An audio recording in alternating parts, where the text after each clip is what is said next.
Jesus nos envolva muito mais os corações do que as mentes.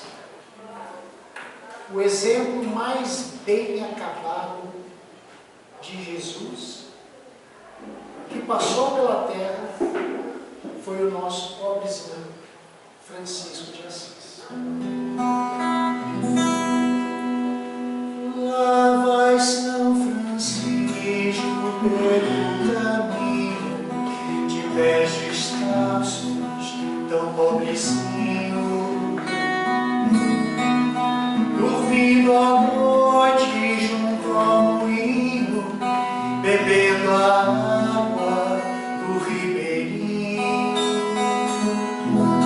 Lá vai São Francisco de pés no chão, levando nada no seu surrão, dizendo ao vento, bom dia amigo, dizendo ao fogo, saúde irmão.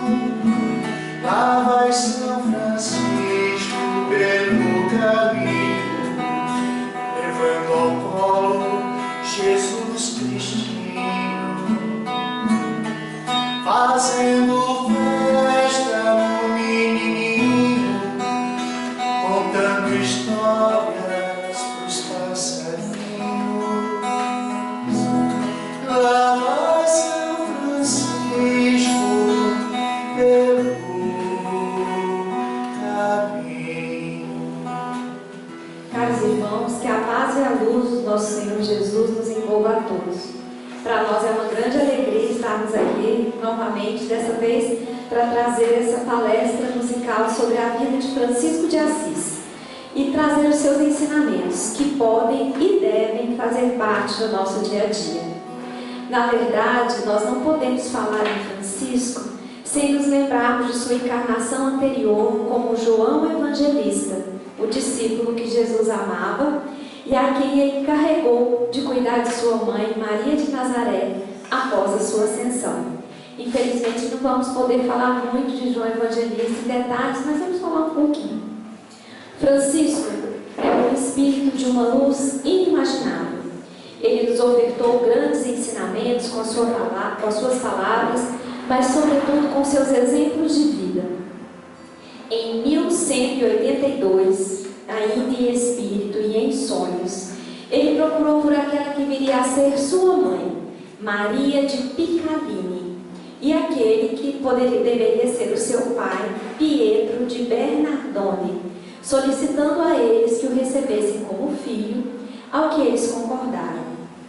Pietro de Bernardone era um rico e próspero comerciante na cidade de Assis, na Itália.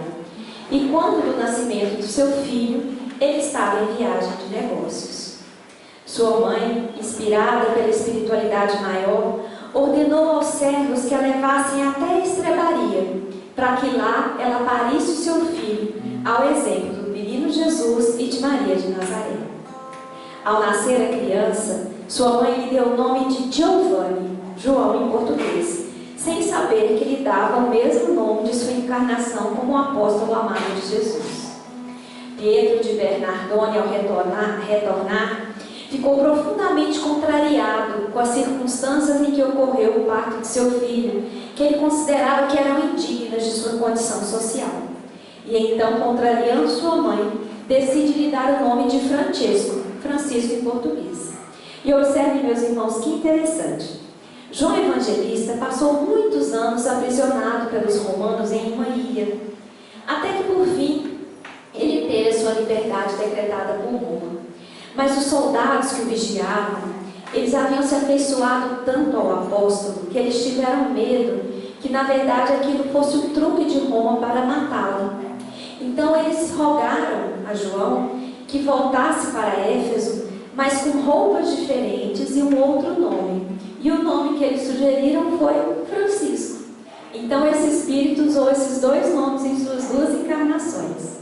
Agora, o apóstolo de Cristo, como Francesco de Bernardone, era um moço rico. E como seus amigos de idade semelhante, ele levava a vida de uma forma tranquila, ele bebia, ele ia a festas, ele dançava. Até porque Francisco é um espírito de muita alegria. Ele procura sempre ter alegria em todos os momentos de sua vida. Mas no seu coração, desde a juventude, já haviam sentimentos um pouco diferentes do que era normal. Ele foi requisitado para a guerra, e isso agradou muito seu pai, que esperava vê-lo voltar como herói.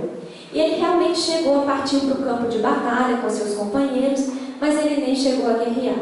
Ele foi capturado pelos inimigos e passou muito tempo preso. Nesse tempo encarcerado, a sua saúde sofreu um forte abalo. E os inimigos, sabendo que ele era filho de uma família rica, tiveram medo que ele morresse na cadeia e mandaram ele de volta para casa. E seu pai não ficou nada satisfeito com esse desfecho, porque ele esperava que o filho voltasse como herói, e não foi o que aconteceu. Durante o seu adoecimento, Francisco começou a receber mensagens e inspiração dos benfeitores espirituais e começou a perceber coisas que antes ele não via, como, por exemplo, a situação dos servos de seu pai. Ele achava que eles não eram tratados com humanidade, e então o que ele fazia? Ele procurava conversar com eles, ouvir as suas dores e principalmente falar aos seus corações do Evangelho de Jesus. Seu pai não gostou quando soube que ele estava fazendo isso e procurou repreender-lhe.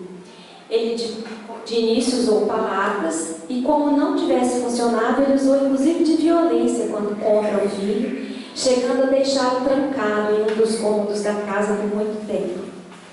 Por fim, diante da incompreensão e da rudeza de seu pai, Francisco disse a ele que lhe agradecia por tudo que ele havia lhe dado, mas que lhe devolvia todos os bens, inclusive suas roupas, seus objetos pessoais e também seu nome, Bernardone, que a partir daquele momento ele se chamaria apenas Francisco de Assis, em função da cidade onde ele havia nascido. A partir daí, Francisco passou a morar na natureza. Ele repousava embaixo das árvores, comia aquilo que ele colhia ou lhe davam, mas sempre em pequena quantidade. Se vestia de uma forma muito simples, parecida com os mendigos, e quando ele recebia mais do que ele necessitava, ele sempre repartia com as pessoas.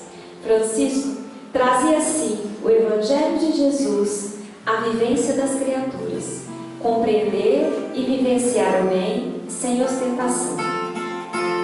Amigo deixou seu dinheiro, sua herança e os direitos que tinha. Era jovem demais, um menino, disse o pai, o vizinho, a vizinha. Meu amigo encontrou a verdade em seu rosto banhado de luz, pelas ruas de sua cidade. Meu amigo imitava Jesus, irmão vento, irmão sol, irmão lua, irmão novo, tu és meu irmão.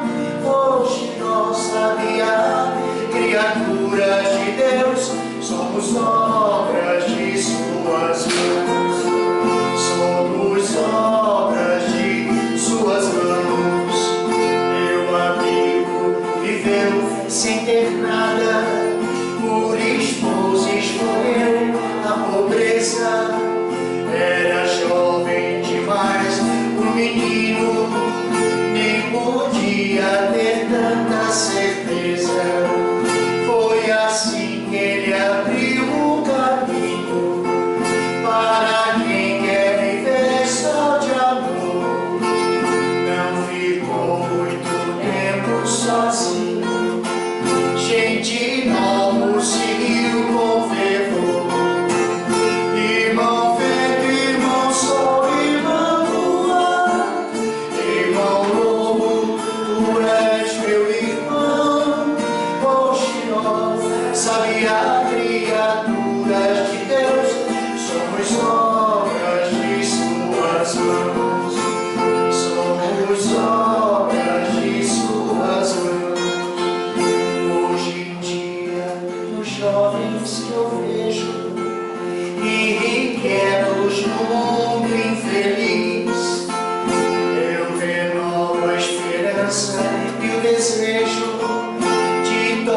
falar com Francisco de Assis.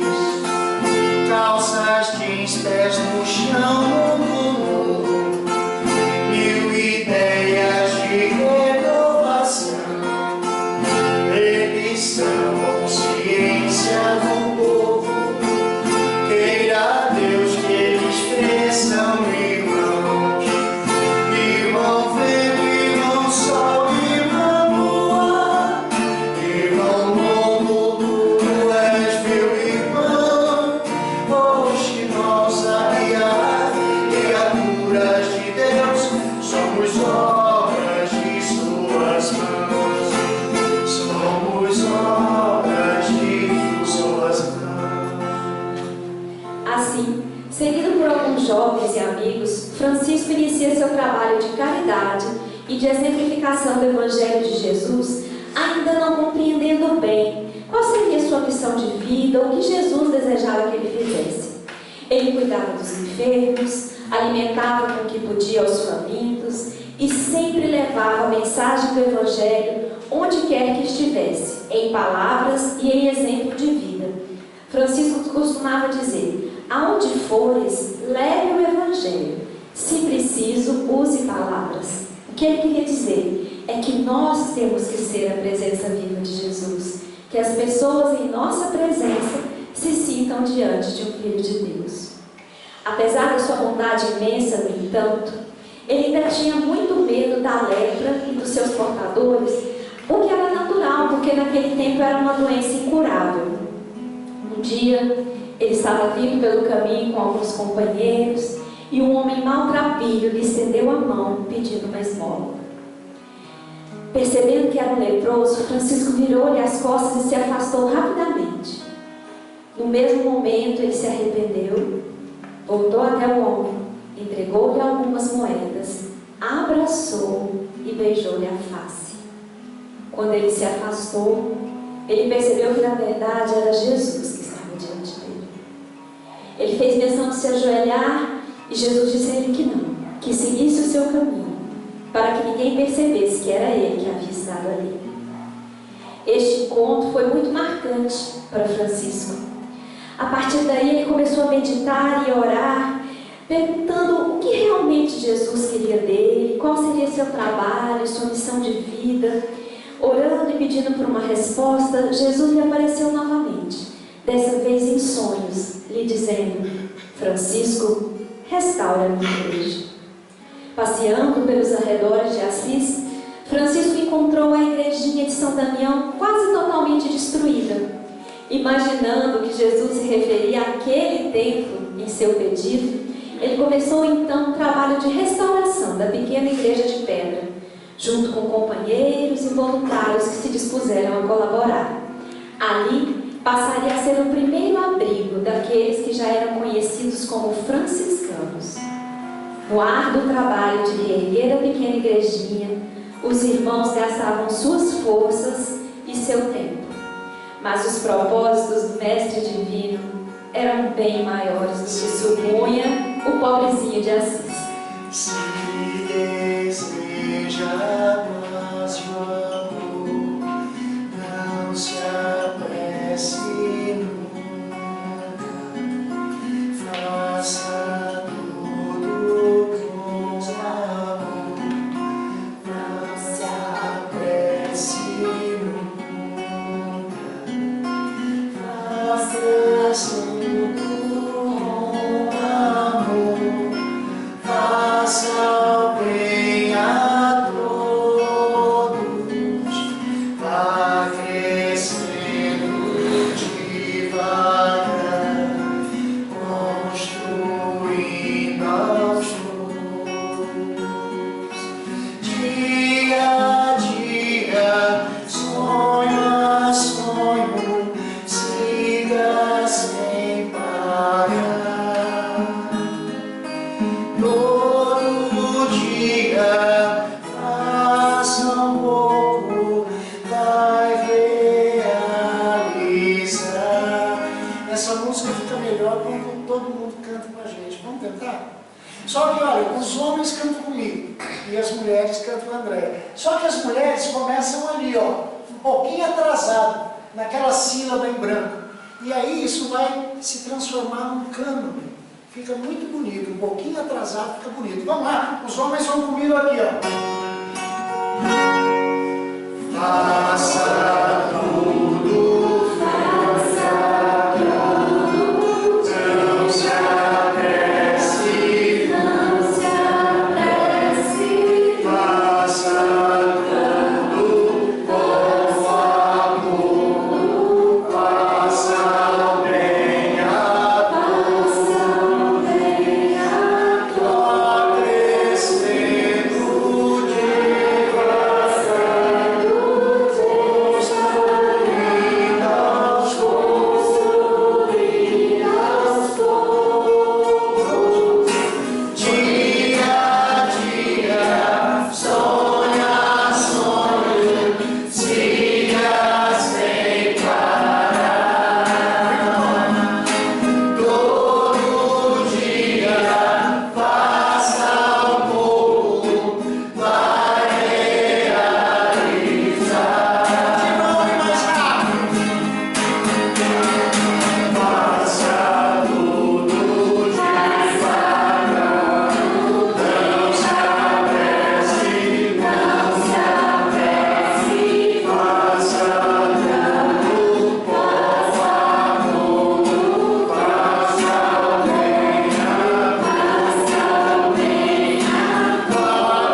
Mas muitos opositores na cidade de Assis tramavam contra o trabalho de Francisco, justamente porque ele levou consigo os pobres que antes mantinham a igreja dos ricos senhores da cidade. E então Francisco sentiu a necessidade de buscar junto ao Papa, no Vaticano, a permissão para seguir com seu trabalho humilde e pequenino, mesmo não sendo ele um padre ordenado. O Papa, na época, era Inocêncio III, muito envolvido pelo luxo e opulência da igreja, e por muito tempo ele se recusou a receber Francisco e seus seguidores pelos trajes com aparência de mendigos. Francisco decide então escrever uma carta, criticando o apego da igreja aos bens materiais e o afastamento dela dos ensinamentos de Jesus, como o amor e o cuidado ao próximo. O Papa e os cardeais, após lerem a carta, decidem rasgá-la e ignorar seus dizeres.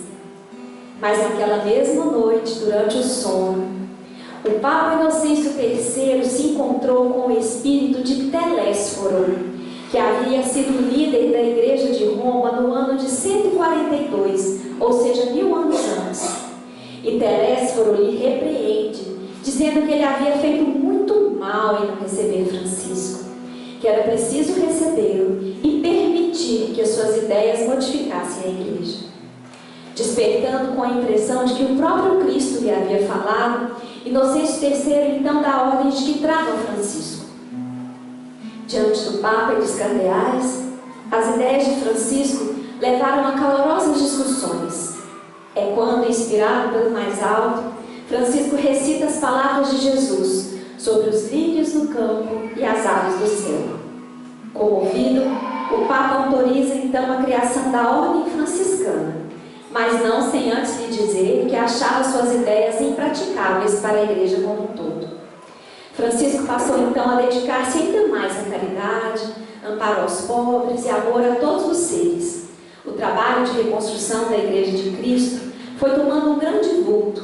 Ele se estendia por toda a Itália, pelos países vizinhos e até mesmo países distantes.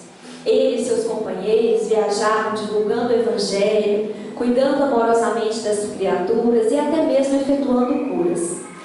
O Papa Inocêncio III havia se afeiçoado muito a Francisco e, em certa ocasião, ele lhe pediu que fosse até as Cruzadas.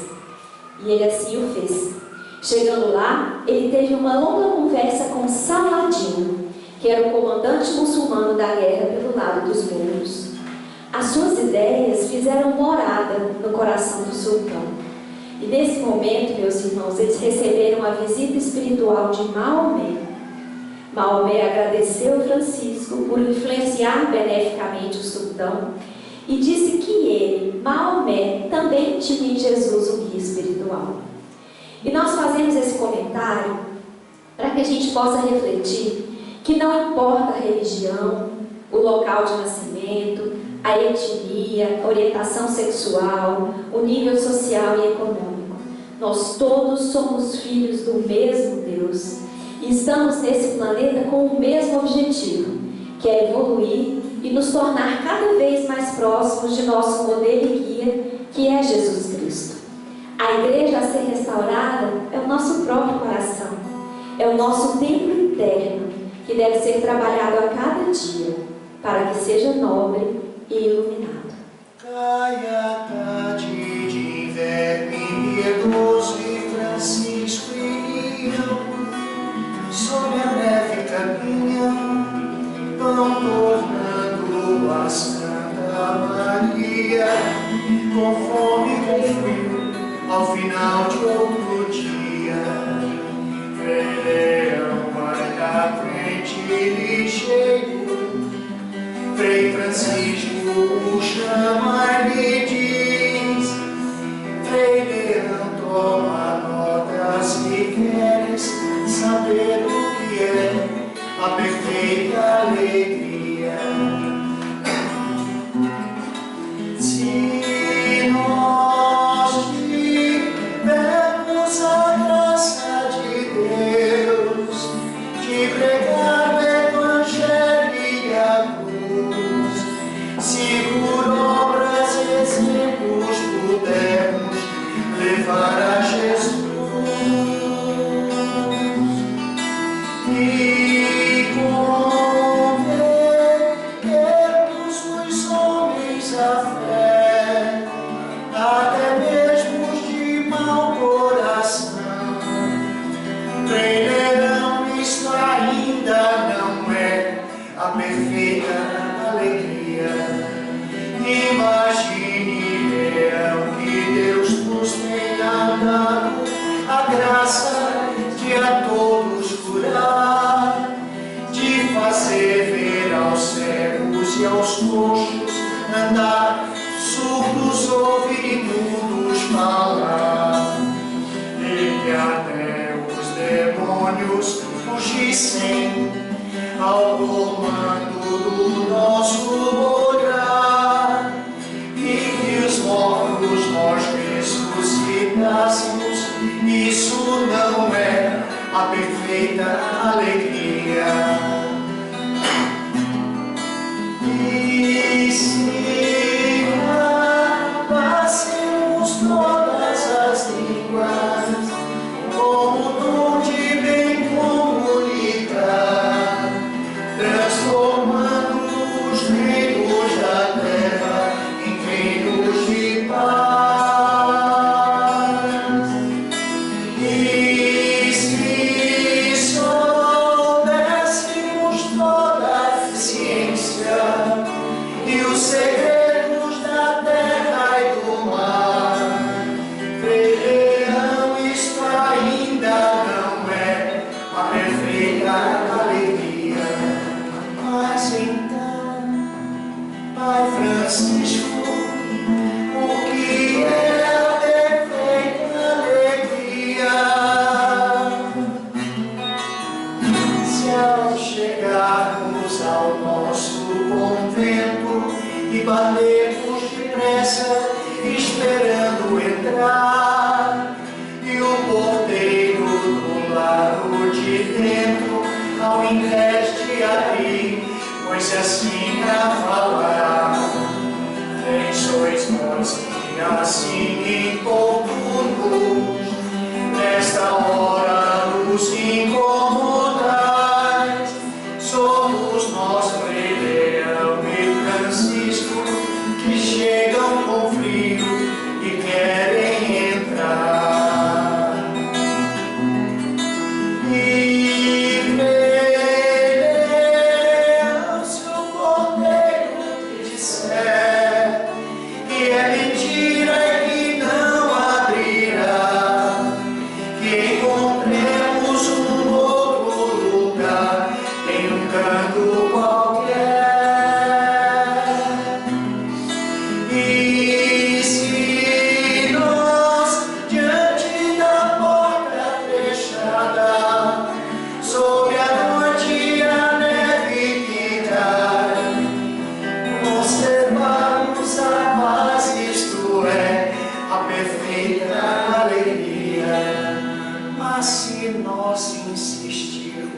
tenha piedade de nós.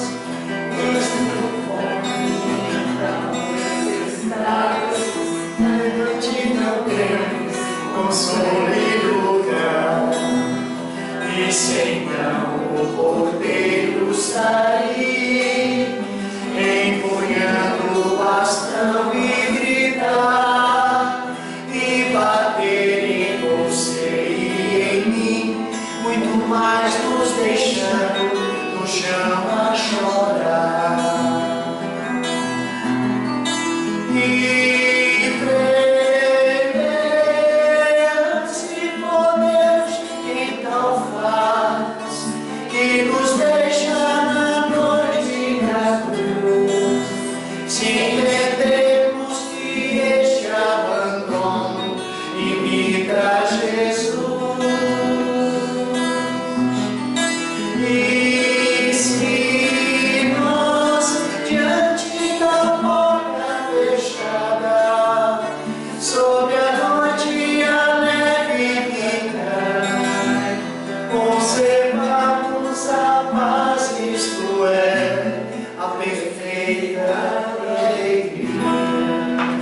Meus irmãos, essa história é verdadeira. Como eu disse antes, Francisco era um espírito muito alegre. Então, quando o porteiro fechou a porta e brigou com eles, e xingou, mandou eles procurarem outro lugar, Francisco começou a pular e gritar, dar vivas. Aí Frei Leão falou assim: Pai Francisco, o senhor não está batendo muito bem não, né? A gente está aqui trancado de fora, no frio, com fome, e o senhor está pulando.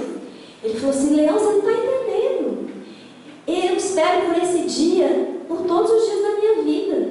Ele falou: o dia de morrer? Porque é isso que vai acontecer com a gente aqui, né? Então tá difícil a situação. Ele falou: não, Leão, nesse momento nós estamos totalmente nas mãos de Deus. E isso é a perfeita alegria.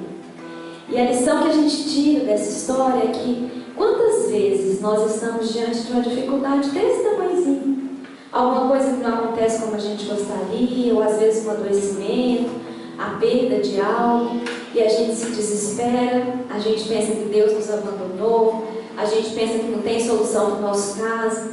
E Francisco enxerga isso com uma perfeita alegria, estarmos totalmente nas mãos de Deus. Fundada então a Ordem dos Franciscanos, uma coisa preocupava Francisco, que era o fato deles serem procurados por muitas mulheres que gostariam de se juntar ao trabalho, mas ele achava isso perigoso pela consequência da convivência entre os sexos.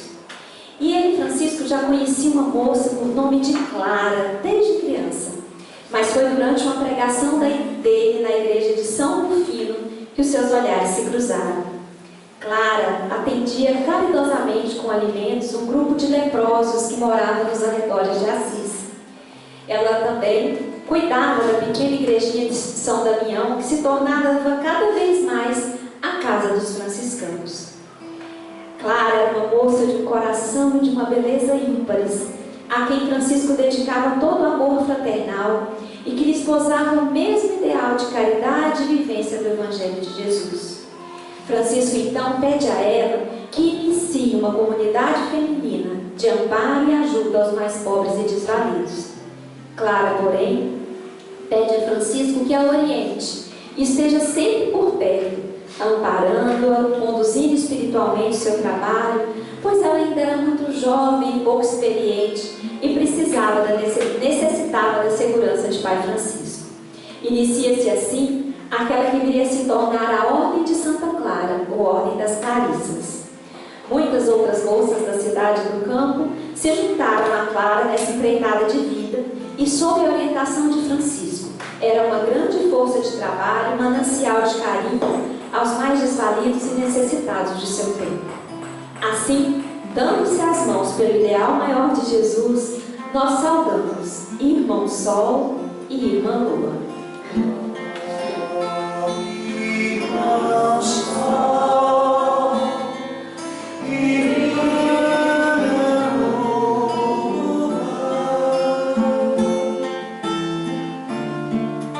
eu raramente os vou observar.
Francisco e Clara começaram a desenvolver na Idade Média não se interrompeu.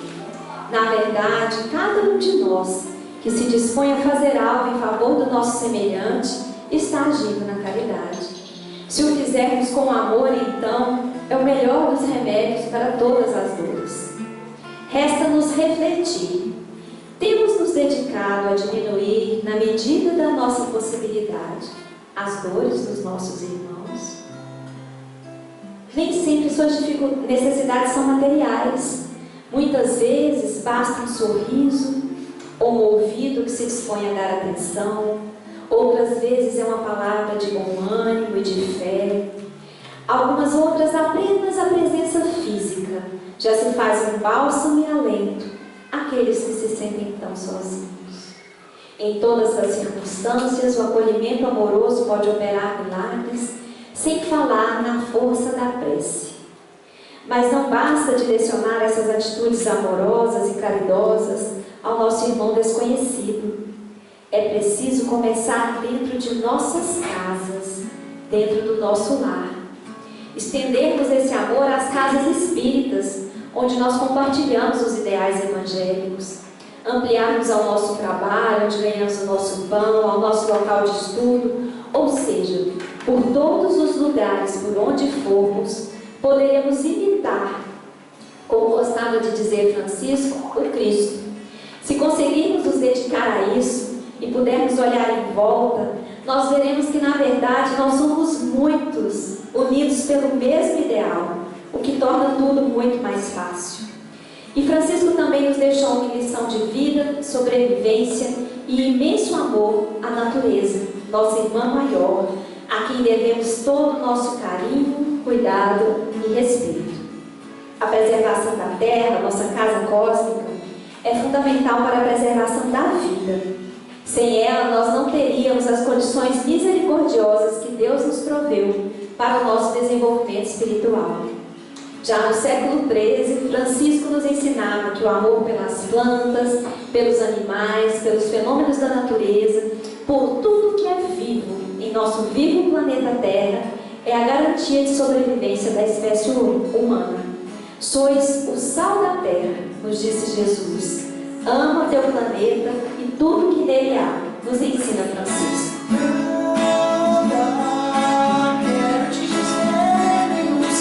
Pode cantar todo mundo. Ao deixando a nossa casa, nem a plena hora de amar. Eu quero que Deus nos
dedicada a exemplificar o amor na imitação do Cristo. Toda uma encarnação do apóstolo muito amado de Jesus para reviver o Evangelho nos corações terrenos, mas os céus clamavam pela volta de Francisco. Jesus, eu não sou digno de que visites a minha casa, porém se tu o desejas, queres me visitar, dou-te meu coração, dou-te meu coração.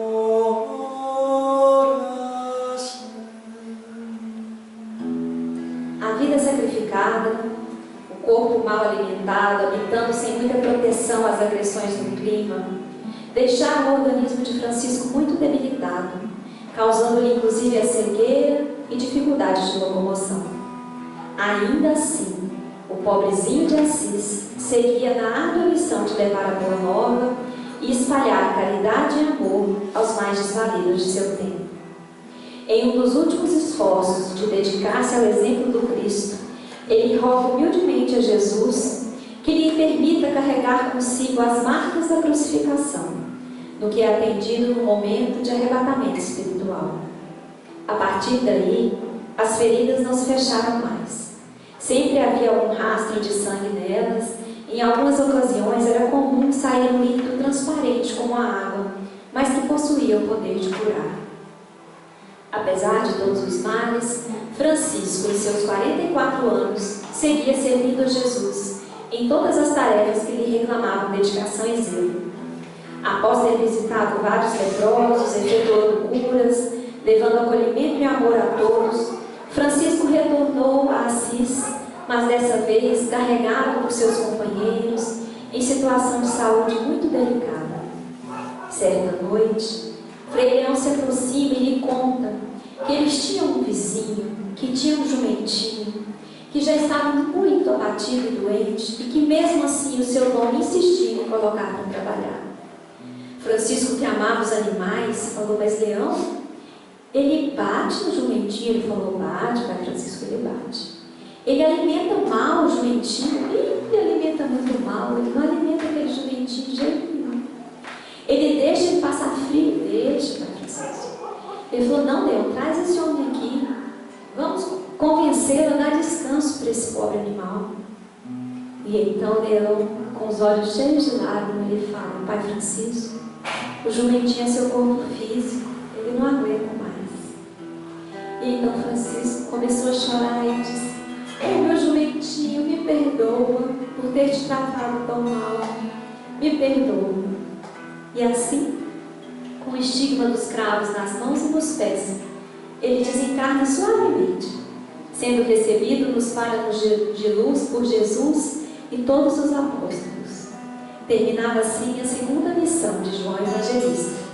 Terminava assim a missão de Francisco de Assis, que deixaria ao mundo a lição de humildade e amor, a criação e as criaturas, no mais perfeito exemplo de comunhão com o amado Mestre Jesus. Senhor.